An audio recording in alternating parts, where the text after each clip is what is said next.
Hello all, Shyama Lakshmi, जय भोलेनाथ। दोस्तों, कैसे हैं आप सब लोग। आज मैं आपके लिए जो दो टॉपिक लेकर आई हूँ ना, वो बड़े ही धांसू से, बड़े ही फैंटास्टिक से आपके लिए दो टॉपिक हैं और बहुत ही ज़्यादा हेल्पफुल रहने वाले हैं। नया कुछ सीखने को ज़रूर मिलेगा आपको।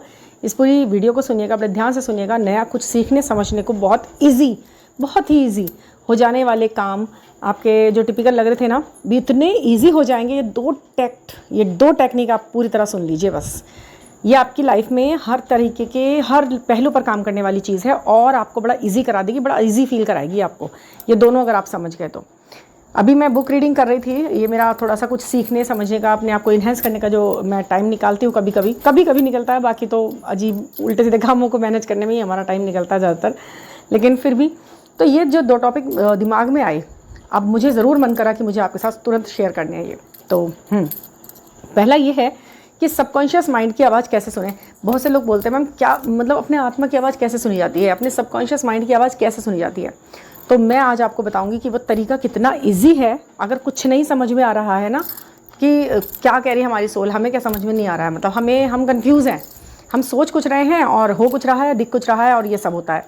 तो मैं आपको बताती हूँ कैसे आप अपने सबकॉन्शियस माइंड की आवाज़ सुन सकते हैं, कैसे उसके सही आंसर को पहचान सकते हैं और कुछ भी नहीं करना पड़ेगा आपको। और एक दूसरा जो टॉपिक है आज ही की इसी वीडियो में मैं जो उसे कवर करूँगी कि ऐसा कौन सा वो एक काम है जिसे करते ही आपके जो आपका ऑरा है, जो आपका वर्चस्व है, आपके काउंटर पार्ट की नज़रों में एकदम से ही बढ़ जाएगा और आपको करना भी कुछ नहीं पड़ेगा, कुछ भी ज़ीरो। आपको ज़ीरो करना है, कुछ भी नहीं करना है। मतलब बिना कुछ करे आपका जो ऑरा है ना सामने वाले के सामने इतना बढ़ेगा कि बस बढ़ता ही चला जाएगा। वो उसे कंटिन्यू रखना है और उसके लिए आपको मेहनत भी कुछ नहीं करनी, कोई इनर वर्क नहीं करना है आपको, कोई कुछ पहाड़ नहीं हिलाना, पत्थर भी नहीं हिलाना, कंकर भी नहीं हिलाना। तो बस सुन लीजिए आप दो बातें। पहला तो सबकॉन्शियस माइंड की आवाज़ कैसे सुने। देखिए, जब आपको ये पता नहीं होता है ना कि ये चीज़ मेरी आत्मा से आ रही है या मेरा दिमाग ही इस चीज़ को कर रहा है, अपनी तरफ अट्रैक्ट कर रहा है, दिमाग ही सोच लेता है कि ये चीज़ ऐसे है वैसे है करके, और समझ नहीं आ रहा होता, तो एक छोटा सा उपाय करके देख लीजिएगा अपने साथ में। आपका जो सबकॉन्शियस माइंड होता है ना, उसे पता होता है उसे सब कुछ पता होता है। फीड रहता है पहले से, सारा सब कुछ उसे मालूम है, आगे भी क्या होना है उसे वो भी कुछ आभास है सब कुछ। तो ऐसा नहीं है कि कुछ नेगेटिव आप सोचे जा रहे हैं तो वो जो बता रहा है आपको खुद अंदर से लग रहा है नेगेटिव थॉट, तो आपके खुद के आपके पैटर्न का कभी एक रिफ्लेक्शन हो सकता है जो नेगेटिव थॉट्स आपके अंदर आते हैं। लेकिन जो कुछ होने वाला है या हो सकता है वाली जो बात है, वो आपका सबकॉन्शियस माइंड आपको थोड़ा थोड़ा इंडिकेट करता रहता है। तो इसे कैसे पहचानना है, अब समझ में नहीं आ रहा है कि मुझे क्या चुनाव। आप छोटे छोटे कामों से अपने उन चुनावों को देखते चलिए, क्या चीज़ कैसी रहनी है। आप मान लीजिए मार्केट में गए हैं, आपको कोई अपने लिए कोई कपड़े पसंद आ रहे हैं और आप दो चीज़ों में कंफ्यूज हो रहे हो। अब कौन सा चीज़ मेरे लिए सबसे बेस्ट रहने वाली है, मतलब हर चीज़ से वो लकी रहेगी आपके लिए, या वो आपके ऊपर सूट करेगी या नहीं करेगी, आप उसमें कैसे लगेंगे, या आप इमेजिन भी थोड़ा कम ही कर पा रहे हो और आप समझ नहीं पा रहे मैं दो में से इसमें से क्या लूँ, मुझे तो दोनों अच्छे लग रहे हैं, मैं क्या करूँ। तो ऐसे में क्या करना है, आपने ना अपनी आँखें बंद करनी है और दोनों में अपने आप को इमेजिन करना होता है। ये आप नॉर्मली करते हो, है ना, आंखें बंद भी बिना किए आप सोच ही लेते हो कि मैं किस ड्रेस में कैसी लगूंगी, ये सोच लिया आपने। ये तो अब ऐसा हो गया कि आप मार्केट में खड़े हो तब ऐसा हो रहा है। मगर जब आप घर में हो और घर में आपको किसी दो चीज़ों के बारे में सुनना है, तो आप उनके लिए ना चिट बनाने वाली टेक्निक अपनाओ।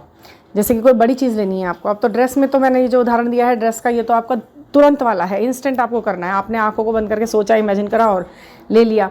तो ये चीज़ें आपकी ये भी आपके ना सुधार में आएगी जब आप घर से इस चीज़ को प्रैक्टिस करोगे चीज़ों से और चीज़ों से। आप दो चिट बनाओ।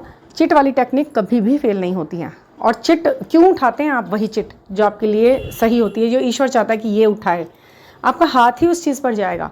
सबकॉन्शियस माइंड आपका एक्टिवेट हो जाता है जब आप कन्फ्यूज़न में होते हो और आपको पता कुछ नहीं होता, ब्लरी होता है सब हिसाब किताब आपके सामने जो भी है।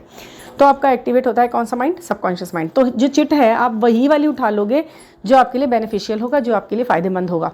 ये चिट उठाने का काम आसान नहीं होता। ऐसे ही ये टैरो रीडिंग होती है। इसे ही सबकॉन्शियस माइंड के शार्पन होने वाले जो ये संकेत है ना, बस वही लोग टैरो रीडिंग कर पाते हैं और वही उसके अंदर के इंट्यूशंस को निकाल पाते हैं कि क्या कार्ड निकला है तो उसका आंसर क्या निकल सकता है, आंसर क्या है। जितना ज़्यादा शार्प आपका इंट्यूशन लेवल होगा, जितना ज़्यादा शार्प आपका सबकॉन्शियस माइंड होगा, उतना ज़्यादा बढ़िया वाली और उतनी ही ज़्यादा अप्रोप्रिएट प्रेडिक्शन आप कर पाओगे चीज़ों के लिए।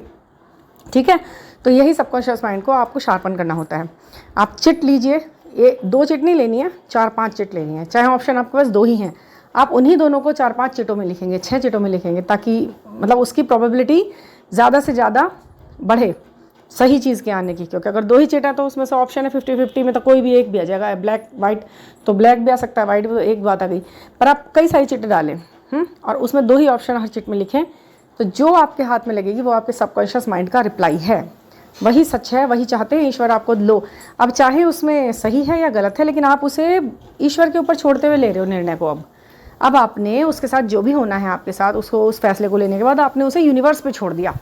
अब ये बिल्कुल भी आपके माइंड का काम नहीं है, आपका खुद का चुनाव नहीं है, आपने इसे एक ब्लाइंड फेथ के अकॉर्डिंग यूनिवर्स पे छोड़ते हुए आपने उस चीज़ को चुन लिया है कि बस अब मैं ये चिट। सुनने में बड़ा बचकाना लगता है, लेकिन ये बचकाना है नहीं, ये चीज़ बहुत ही ज़्यादा सबकॉन्शियस माइंड पर बेस्ड होती हैं, ठीक है। तो इसके लिए कोई बहुत बड़ा रीडर भी होने की ज़रूरत नहीं है, आपको बहुत ज़्यादा न्यूमेरिक की जानकारी होने की ज़रूरत नहीं है। तो सिर्फ आपने चिटें लिखी हैं और सबकॉन्शियस माइंड पे आपने विश्वास किया है, यूनिवर्स पे आपने छोड़ दिया है और वही चिट उठाई है, तो आपको पता चल जाएगा कि हाँ जी ये काम होना है। ऐसे तो आपने सबकॉन्शियस माइंड की आवाज़ सुन सकते हो। बोलना भी है, यूनिवर्स को बोलना भी है कि मैं उसी चीज़ को उठाना चाहती हूँ जो मेरे लिए बेनिफिशियल है, सही है, उचित है, परफेक्ट है।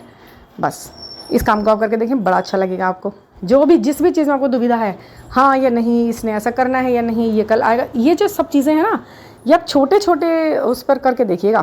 पहले अगर आप कहीं वर्किंग है तो आपको ये देखना है कि मेरी बढ़ रही है नहीं, ये वाली इंट्यूशन लेवल बढ़ रहा है या नहीं, तो आप क्या देखेंगे, कल को मेरा वो फलाना कलीग जो है वो आएगा या नहीं, या फिर वो इस तरीके के कपड़े पहन के आएंगे, या फिर कुछ जो ऐसा जिस पे आपको कोई फ़र्क ना पड़ता हो, आंसर मिले बस। तब आपको इस तरीके की चीज़ों में अपने आप को आप शार्पन कर पाओगे, सबकॉन्शियस माइंड को आप एक्टिवेट कर पाओगे, वो ज़्यादा से ज़्यादा इन चीज़ों की तरफ दौड़ना शुरू कर देगा कि ये इस चीज़ पर बेस्ड रहकर फैसले ले रहा है, इसे मुझे सही गाइड करना है, ठीक है। आप इसे शार्पन कर रहे हो। सेकंड, आज मुझे जो टॉपिक लेना था, वो ये था कि वो ऐसा कौन सा काम है जो करने से आपका काउंटर पार्ट है वो आपको एकदम से अपर लेवल पर मानने लगेगा आपको अपने आप ही। जो आपकी कल तक कदर नहीं कर रहा था वो थोड़ी थोड़ी कदर करने लगेगा, और वो थोड़ी थोड़ी कदर बढ़ते बढ़ते बहुत बहुत हो जाएगी। तो उसके वो कैसे करना है, एक तो ये, हाँ मैं आपको एक सलाह देना चाहूँगी कि आप ना इस तरीके के वीडियोस को थोड़ा जल्दी तेज़ करके सुना कीजिए, क्योंकि ये जो स्पीड हम बोल रहे होते हैं ना उसको धीमा कर देता है, नॉर्मल स्पीड को धीमा कर देता है। 1.5 की स्पीड नॉर्मल, हम जितना तेज़ बोल रहे हैं ना, जो हमारी नॉर्मल आवाज़ है वो 1.5 पे सुनाई देगी। बाकी 1 पे अगर आप नॉर्मल आवाज़ सुनेंगे तो वो थोड़ा पीछे करके चला, बड़ा धीमे धीमे करेगा, वो ऐसे कर देगा जैसे हम बहुत सोते हुए बोल रहे हैं, मतलब कि धीरे धीरे बोल रहे हैं। तो फास्ट सुन लिया कीजिए, समझने की बात है बस सारी। तो आपको क्या करना है, हाँ वो ऐसा कौन सा काम है, ये काम ऐसा है कि आपको ना सबसे पहले ना इस वाले स्किल को आपको शार्पन करना है, ब्रश अप करना है। वो कौन सा, जो कि डीएफ बहुत मुश्किल से कर पाती हैं, वो ये कि कम शब्दों में अपनी ज़्यादा बात को कह देना उनसे, अपने डीएफ से। अब हम लोग यहाँ पर जो वीडियो बना रहे हैं इन्हें तो हमें ज़्यादा से ज़्यादा विस्तार में बनाना पड़ता है और ये ऐसे, लेकिन अपने डीएफ से जब आप बात करते हो तो उनसे और औरों से भी, ये बात ऐसा तो है नहीं कि उनसे ही शुरू होगी उन पे ही ख़त्म होगी, ये तो औरों से भी आपको प्रैक्टिस करनी पड़ेगी। औरों से भी, सबसे ही कम से कम शब्दों में अपनी ज़्यादा से ज़्यादा बात कह सको। मतलब बहुत लंबे लंबे मैसेज लिखने की जिनकी आदत होती है, ये बात मैंने नोट की है। मतलब कि रीडिंग सेशन के दौरान भी मैं देखती हूँ कि अननेसेसरीली बात को लंबा खींच कर बताना, देर तक बताना, और पता नहीं कहाँ कहाँ की बात, जहाँ पर कोई ज़रूरत ही नहीं है उन चीज़ों की, तो वो भी आप उसमें रेफरेंस कर रहे हो और बहुत ज़्यादा कर रहे हो। 2 लाइन का मैसेज किसी का आ गया है तो आप पूरा का पूरा चिट्ठी बनाकर लिख दे रहे हो उसको, ये गलत है, इसका इंप्रेशन बहुत गलत पड़ता है। आप कम शब्दों में अपनी ज़्यादा बात कह पाओ। वॉइस मैसेज भेजने की आदत भी है यदि, ये सही है, क्योंकि वॉइस मैसेज भेजते हुए थोड़ा सा आपका ना एनर्जी जाती है, उसके अंदर आपका टोन पता चलता है कि आप कैसे बोल रहे हैं, उससे क्या बात कहना चाह रहे हो, किस टोन में कहना चाह रहे हो। तो उसको भी ना छोटा ही रखो, कुछ सेकंड का ही रखो, मतलब कि 40 सेकंड बहुत होते हैं, 40 सेकंड का रखो। ज़्यादा से ज़्यादा अपनी बात किसी को बतानी है, औरों से भी कह रही हूँ मैं, तो 50 सेकंड, 54 सेकंड, बस आप सब बता सकते हो। इस वाली कला को आप थोड़ा शार्पन करो कि मैं कम से कम शब्दों में कैसे करूँ इस बात को। एक बात मेरे पास ना सेशन में, रीडिंग में, जैसे मान लो जो ले रहा है कोई इंसान, सेशन रीडिंग ले रहा है, कंटिन्यू मुझसे बातें भी कर रहा है, 3-3 महीने 2-2 महीने पहले रीडिंग ली, फिर मैसेज दे रहे हैं, तो वो मैसेज ना 10-10 मिनट की लंबी वॉइस के भी होते हैं, 15-15 मिनट, 17-17 मिनट की लंबी वॉइस देते हैं वो लोग, कुछ लोग। और कुछ लोग कहते हैं मैडम मुझे प्रॉब्लम है, वॉइस नहीं दे सकते, मैं लिख के भेजो। वो लिख के इतना लंबा भेजते हैं जैसे कि मुझे पढ़ने में ही जो है कम से कम 20-25 मिनट लग जाएँ। तो ये कोई तरीका नहीं है। मैंने ये देख लिया और समझ लिया कि ये तो बड़ा ही कुछ, और कहते हैं मैं अपलिफ्ट हूँ।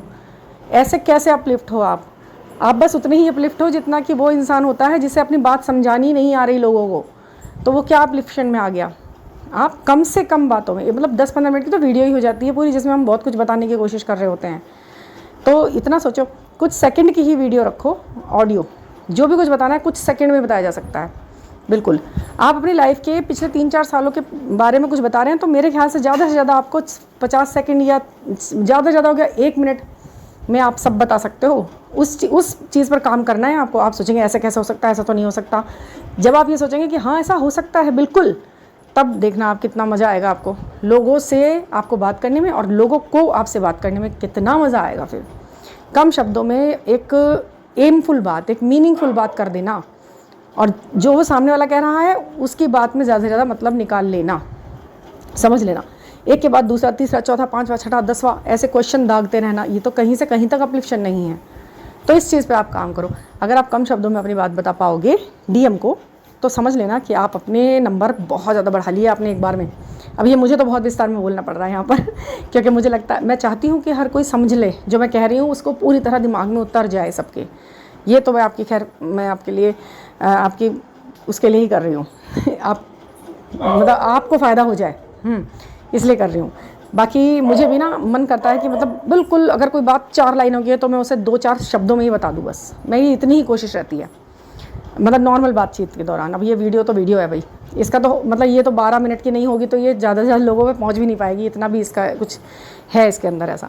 तो अब ये है, अब आप समझ गए ना वो कौन सा काम है। ये सब डीएफ्स के लिए बहुत ज़रूरी है, क्योंकि मेल फिगर्स तो जो होते हैं वो तो वैसे मैंने देखा है इस जर्नी में आके ना, मेल भी जो है थोड़े कुछ कम अभी असेंट कम हो पाए हैं थोड़ा सा, उनको बहुत लंबा रहता है सेशन का, कि मैम 2-2 घंटे भी वो जेंट्स होके वो बात कर सकते हैं। तो थोड़ा सा मुझे लगता है डीएफ एनर्जी ही ऐसी है शायद, जो लंबे तौर पे अपनी बात बता रही, तो उस पर काम करो आप। मतलब बात का सारगर्भ यही है कि बात शॉर्ट में, ठीक है। और मेरी बात लंबी लग रही हो तो सॉरी थोड़ा सा, तो देखिएगा आप कैसे क्या कहा है मैंने, और हो सकता है ईश्वर ने चाहा है इस वक्त ये बात आप तक पहुँचे तो पहुँच गई। और कोई पर्सनल रीडिंग लेनी हो तो ज़रूर आप 9410671874 पर आप मुझसे कॉन्टैक्ट कर सकते हैं, और बहुत अच्छे से चीज़ों पर काम कर सकते हैं, definitely 100%। Thank you for listening and subscribe the channel. Thank you.